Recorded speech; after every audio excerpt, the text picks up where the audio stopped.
संत मत्ती का अध्याय 10। प्रेरितों के नाम। ईसा ने अपने 12 शिष्यों को अपने पास बुलाकर उन्हें अशुद्ध आत्माओं को निकालने तथा हर तरह की बीमारी और दुर्बलता दूर करने का अधिकार प्रदान किया। 12 प्रेरितों के नाम इस प्रकार हैं। पहला सिमोन, जो पेतरुस कहलाता है, और उसका भाई अंद्रुस, जबेदी का पुत्र याकूब और उसका भाई योहन, फिलिप और बार्थोलोमो, थॉमस और नाकेदार मत्ती, अल्फाइस का पुत्र याकूब और थडेयुस, सीमोन कनानी और यूदस इस्कारियोती, जिसने ईसा को पकड़वाया। 12 का प्रेषण। ईसा ने इन 12 को यह आदेश देकर भेजा, अन्य राज्यों के यहाँ मत जाओ और समरिया के नगरों में प्रवेश मत करो, बल्कि इज़राइल के घरों की खोई हुई भेड़ों के यहाँ जाओ। राह चलते ये उपदेश दिया करो, स्वर्ग का राज निकट आ गया है। रोगियों को चंगा करो, मुर्दों को जिलाओ, कोढ़ियों को शुद्ध करो, नरक दूतों को निकालो। तुम्हें मुफ्त में मिला है, मुफ्त में दे दो।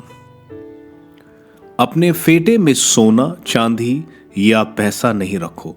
रास्ते के लिए ना झोली, ना 2 कुर्ते, ना जूते, ना लाठी ले जाओ, क्योंकि मजदूर को भोजन का अधिकार है। किसी नगर या गांव में पहुंचने पर एक सम्मानित व्यक्ति का पता लगा लो और नगर से विदा होने तक उसी के यहां ठहरो।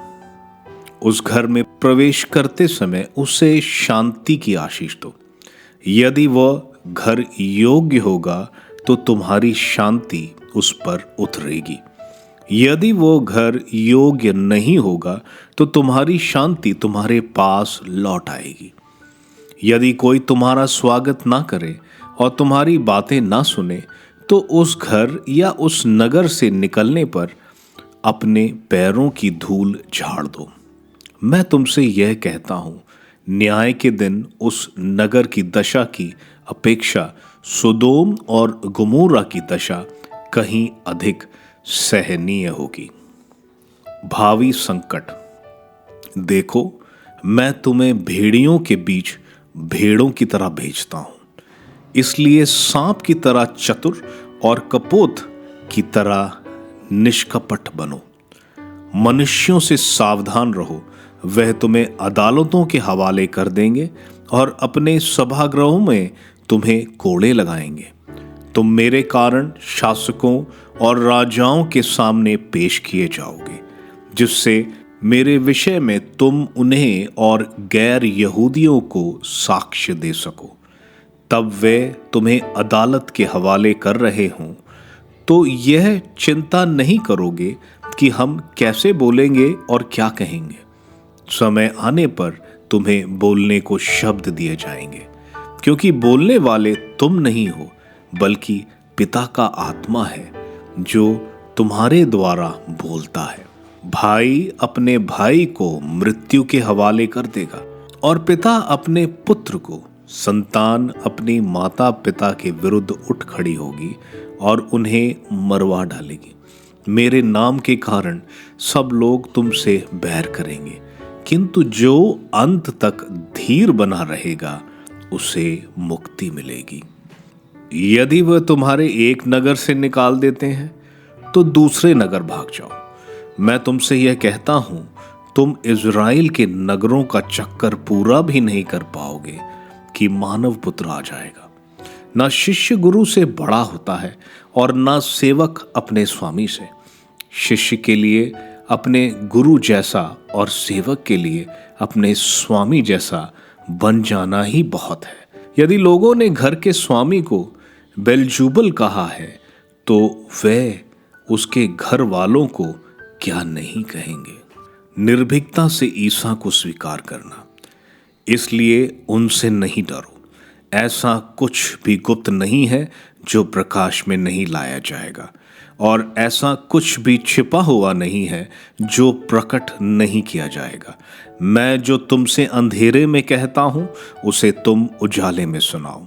जो तुम्हें फुसफुसाहटों में कहा जाता है उसे तुम पुकार पुकार कर कह दो। उनसे नहीं डरो जो शरीर को मार डालते हैं किंतु आत्मा को नहीं मार सकते, बल्कि उससे डरो जो शरीर और आत्मा दोनों को नरक में सर्वनाश कर सकता है। क्या एक पैसे में 2 गरोरियां नहीं बिकती? फिर भी तुम्हारे पिता के अनजाने में उनमें से एक भी धरती पर नहीं गिरती। हाँ, तुम्हारे सिर का बाल बाल गिना हुआ है, इसलिए नहीं डरो। तुम बहुतेरी गरोरियों से बढ़कर हो।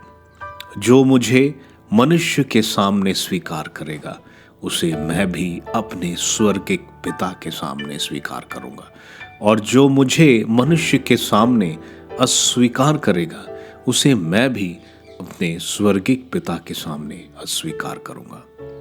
फूट का कारण यह ना समझो कि मैं पृथ्वी पर शांति लेकर आया हूं। मैं शांति नहीं बल्कि तलवार लेकर आया हूं। मैं पुत्र और पिता में, पुत्री और माता में, बहू और सास में फूट डालने आया हूं। मनुष्यों के घर वाले ही उसके शत्रु बन जाएंगे। आत्मत्याग।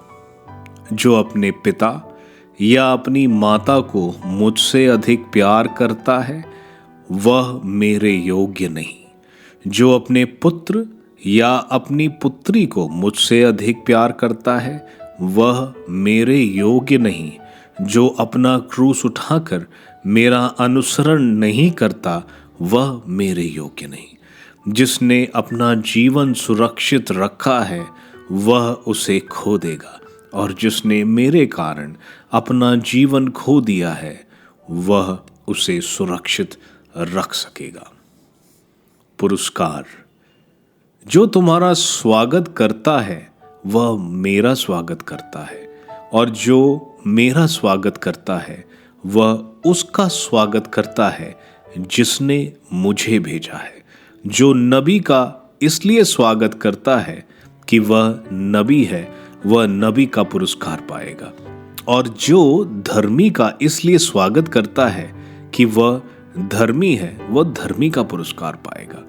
जो इन छोटों में से किसी को एक प्याला ठंडा पानी भी इसलिए पिलाएगा कि वह मेरा शिष्य है, तो मैं तुम्हें विश्वास दिलाता हूं कि वह अपने पुरस्कार से वंचित नहीं रहेगा।